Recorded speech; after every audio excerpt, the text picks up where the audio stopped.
राजीव जी की जयंती पर हम सभी समस्त कांग्रेस जन यहाँ पर इकट्ठा हुए हैं उनकी याद में, उन्हें याद करते हुए, क्योंकि राजीव जी हमारे सबके नेता रहे, हमें राजनीति में लेकर आए और उनकी प्रेरणा से आगे बढ़े हैं। आज भी कांग्रेस पार्टी और ख़ास तौर पे युवा वर्ग राजीव जी और अब राहुल जी से प्रेरणा लेते हुए आगे बढ़ रहा है।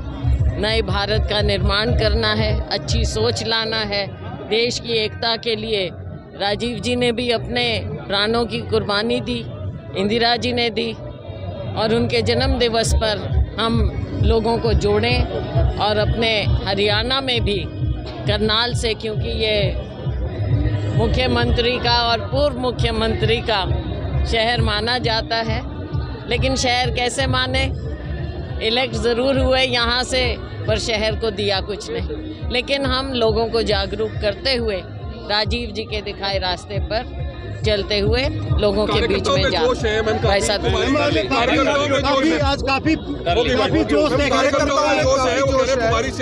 सीएम होगी हरियाणा की। देखो, ये सीएम वाली बातें तो चलती हैं और चुनाव आता है तब एकदम और ज्यादा तूल पकड़ लेती हैं, वो कोई बात नहीं। देखो, वो आज के दिन मुद्दा वो है नहीं।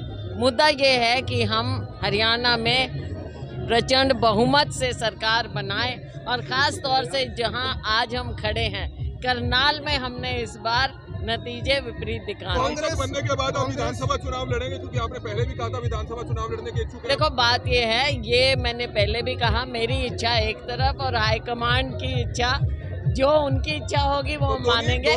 मेरी इच्छा है। अलग अलग यात्राएं निकाली जा रही हैं, अलग अलग यात्राओं के बारे में क्या कहेंगे? अलग अलग क्या, ये तो 50 यात्रा भी निकल सकती हैं, लोगों के बीच में जाना है। थैंक यू भाई। कांग्रेस कहाँ खड़ी है आज के लिए बहुत महत्वपूर्ण दिवस है।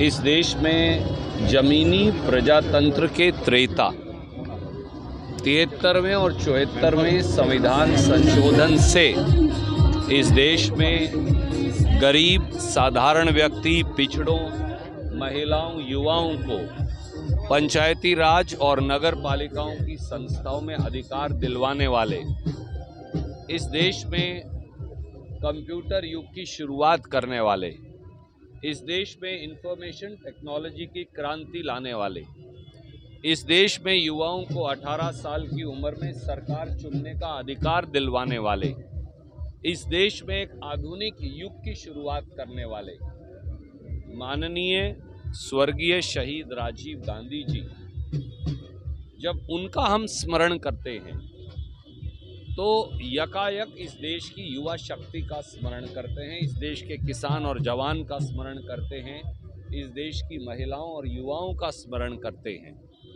राजीव जी ने हिंदुस्तान में कोई ऐसा क्षेत्र नहीं, सूचना प्रौद्योगिकी यानी इंफॉर्मेशन टेक्नोलॉजी हो, कंप्यूटर युग हो, कम्युनिकेशन टेक्नोलॉजी हो, जिस टेलीफोन को लेकर आज आप जिसे कैमरा बनाए हुए हैं, ये भी राजीव गांधी जी की देन है।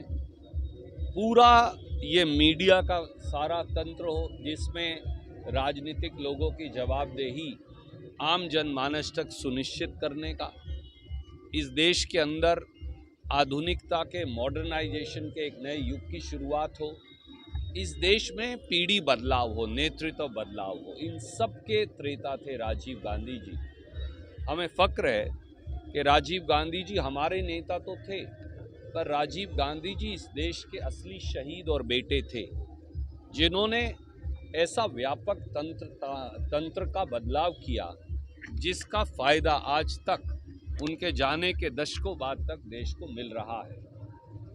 कुमारी शैलजा जी और मैं और हमारे सब साथी जहां आज राजीव जी का स्मरण करने आए हैं, हम ये संकल्प भी लेने आए हैं कि उनके दिखाए रास्ते पर हरियाणा को अब प्रगति की राह पर चलवाना है, और उसके लिए लोगों से प्यार, समर्थन, आशीर्वाद मांगने भी। हरियाणा कांग्रेस में टिकटों का आवंटन कब तक हो जाएगा और किस तरह का ध्यान रखा? ये मेरा विषय नहीं है, ये केंद्रीय चुनाव समिति निर्णय करेगी, पर मुझे ये उम्मीद है कि कांग्रेस नए चेहरों को तरजीह देगी और नए चेहरों पर अपना दाव लगाएगी, ताकि राजीव जी जो सूत्र के पक्षधर थे कि वो ये चाहते थे कि पीढ़ी बदलाव भी हो, समाज में बदलाव भी हो, उसकी शुरुआत भारतीय राष्ट्रीय कांग्रेस करेगी।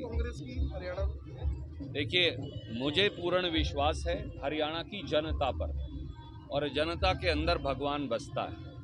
उन्होंने 10 साल का भाजपा का क्रूर कुशासन देख लिया, और उस क्रूर कुशासन के बाद एक नए सवेरे के उदय का समय आ गया है, और वो सवेरे का उदय है कांग्रेस का हाल।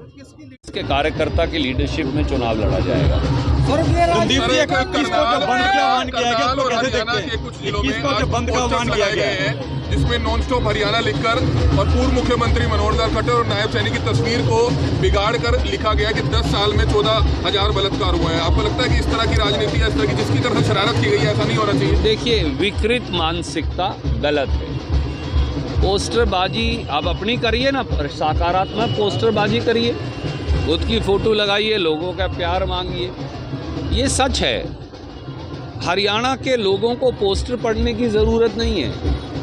उन्हें मालूम है कि जनता की अदालत में माननीय मनोहर लाल खट्टर और नायब सिंह सैनी दोषी हैं।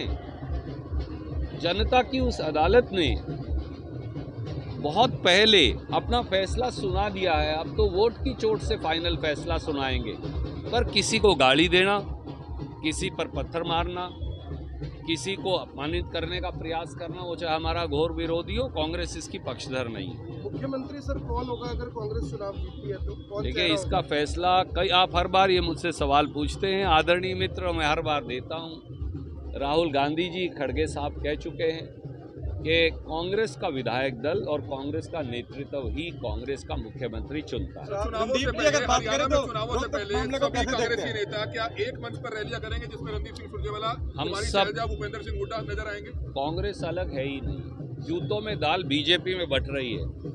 आप मुझे बताइए, पहले खट्टर साहब करनाल से चुनाव लड़ते थे, इस बार मनोहर लाल जी लड़े, अगली बार कौन लड़ेगा उनको खुद को पता नहीं। वहाँ जूतों में दाल बटने लग रही है, और ये करनाल के हर हलके की कहानी है।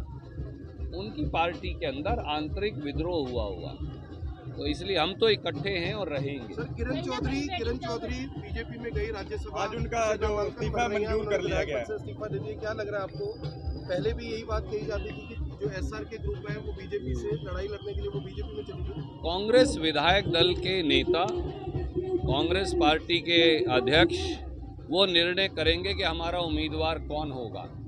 बीजेपी के पास बहुमत नहीं, ये एक नाजायज अल्पमत की सरकार है, और अच्छा होता ये सारी पार्टियां मिलकर हमारी बिटिया विनेश फोगाट को, और अगर उनकी उम्र कम थी तो बजरंग पूनिया को, जिन्होंने लंबा संघर्ष किया था पहलवानों के लिए, खिलाड़ियों के लिए, उनमें से किसी को चुन दें। होते हैं सामूहिक बलात्कार, इस देश में बेटियों की अस्मत के साथ हर रोज खिलवाड़ होता है। इस प्रदेश में खास तौर से सरकार जो है वो इतनी निकम्मी, निष्ठुर और नाकारा है कि वो कभी भी हमारे यहाँ कानून व्यवस्था भी स्थापित नहीं कर पाए। एक ऐसा आदमी इस प्रदेश का गृह मंत्री चाहिए जो देखने में भी तकड़ा हो और काम में भी तकड़ा हो, तो बात बनेगी। सर, जो रोहतक में हो उसका कैसे देखते हैं जो डॉक्टर के साथ हुआ है? देखिए, आए दिन हमारी बेटियों पर हमला होता है, आए दिन हमारे बच्चों पे अत्याचार होता है, और ये सरकार निष्ठुर और नाकारा बनी है। कानून व्यवस्था तार-तार हो चुकी है। हम ये उम्मीद करते हैं कि मुख्यमंत्री राजनीति छोड़कर इस पे उचित और कठोर कार्रवाई करेंगे। बहुत शुक्रिया।